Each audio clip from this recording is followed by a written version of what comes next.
আসসালামু আলাইকুম এভরিওয়ান, সবাই কেমন আছেন? আশা করি সবাই অনেক ভালো আছেন। Welcome to my another new mini blog. আজকে আমার ইউনিভার্সিটিতে ক্লাস ছিল, তাই সকাল সকাল ভোরে উঠেই ইউনিভার্সিটিতে চলে গিয়েছিলাম। আর এই যে যখন আমি পৌঁছেছিলাম ইউনিভার্সিটি, তখন প্রায় 10টার মতো বাজে। আর এই যে আমার ইউনিভার্সিটি, এখন আমার ক্লাস ছিল 11টা 40-এ, কিন্তু আমাকে তাড়াতাড়ি আর্লি যেতে হয়, কারণ আমার যে ট্রেনটাতে আমি আসি ওই ট্রেনটা মিস করলে পরের ট্রেনে যদি আমি আসি তাহলে আমার ফার্স্ট ক্লাসটা আমি ধরতে পারবো না। তার জন্য আমি একটু আর্লি চলে আসি ইউনিভার্সিটিতে। আর এখানে আসার পরে এই তো আরো 1 ঘন্টা 40 মিনিটের মতো আমার কাছে টাইম আছে। তো ভাবলাম আমি এখন একটু সময় গিয়ে ক্যান্টিনে বসি। তো এই যে এইখানে আমাদের ইউনিভার্সিটি ক্যান্টিন, লাইব্রেরি, এভরিথিং।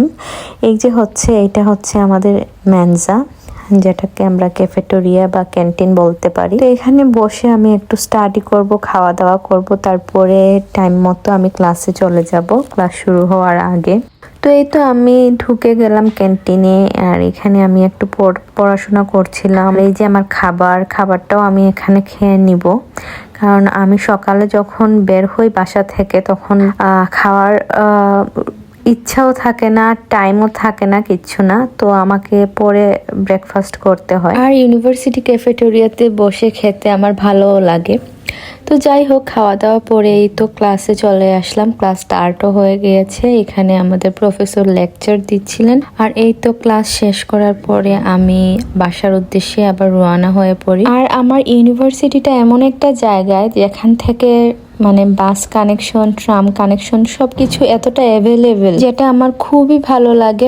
আমি হাফপানহফ থেকে নামার পরে ওইখানে নামার সাথে সাথেই আমি বাস পেয়ে যাই। ওই বাসটা আমার ঠিক ইউনিভার্সিটির সামনে এসে থামে।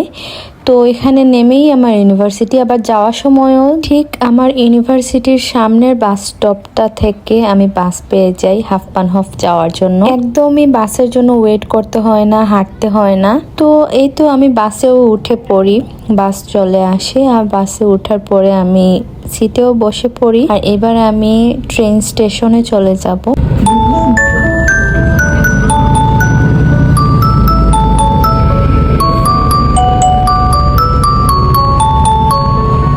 আর এই যে আমি হাফপানহফ চলে আসলাম। আর এইটা হচ্ছে ডার্মস্টাড হাফপানহফ।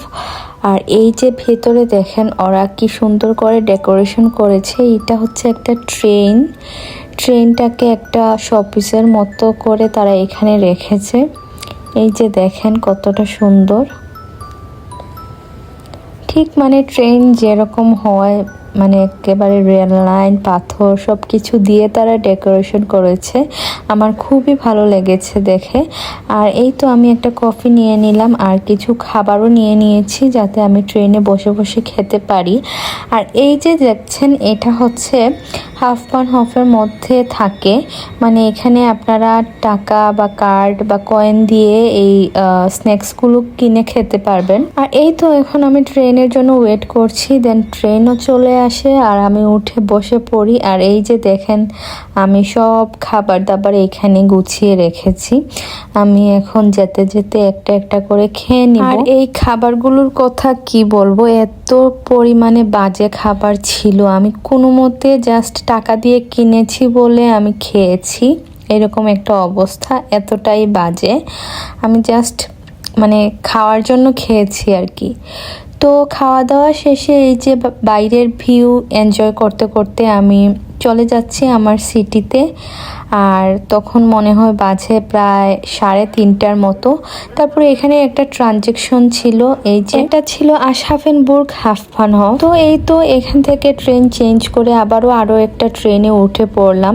আর এই যে দেখেন বাইরের দৃশ্যটা কতটা সুন্দর লাগছে। আকাশে যদিও অনেক মেঘ ছিল, আর আবার হালকা করে মিষ্টি মিষ্টি রোদও উঠেছিল। আর আমি একটু ভিডিও ক্যাপচার করে নিলাম যাতে আপনাদের সাথে শেয়ার করতে পারি। আর এই দৃশ্যগুলো আমি যতবারই আমি মোবাইলে ক্যাপচার করি না কেন, আমার ততই ভালো লাগে। আর পরে যখন আমি ফ্রি টাইম পাই তখন এই ভিডিওগুলোই আমি বারবার স্ক্রল করে করে দেখি আমার মোবাইলে। তো কথা বলতে বলতে আমি চলেও আসলাম। এই যে দেখেন আমার অ্যাপার্টমেন্ট দেখা যাচ্ছে। আর আমি ততক্ষণে ভাবছিলাম যে আমি কখন গিয়ে বাসায় রেস্ট নিব। আমার এতটা পরিমাণে টায়ার্ড লাগছিল। তো এই তো বাসায় যাওয়ার পরে এই তো সারাদিন পরে 1 কাপ ব্ল্যাক কফি, সেটা যে কতটা রিল্যাক্সিং আমি আপনাদের বলে বোঝাতে পারবো না। তো আজকের ভিডিওটা আমি এখানেই এন্ড করে দিব। সবাই ভালো থাকবেন, সুস্থ থাকবেন, দেখা হবে নেক্সট কোনো ভিডিওতে। আল্লাহ হাফিজ।